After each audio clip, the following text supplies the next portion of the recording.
Take a closer look into the operational excellence of the EZTow Autonomous Tow Tractor. Let's explore a typical setup featuring one EZTow Autonomous Tow Tractor and 3 trailers. In this setup, loading and unloading are handled by forklifts, while the EZTow operates fully driverless across 3 shifts per day, 5 days a week, with just 1 battery swap daily. Here's how the EZTow missions unfold.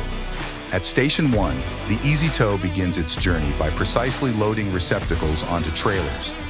Next, at Station 2, parts are carefully loaded into these receptacles, ensuring secure and efficient transportation. The journey continues to Stations 3A and 3B, where parts are unloaded and sorted for different car models.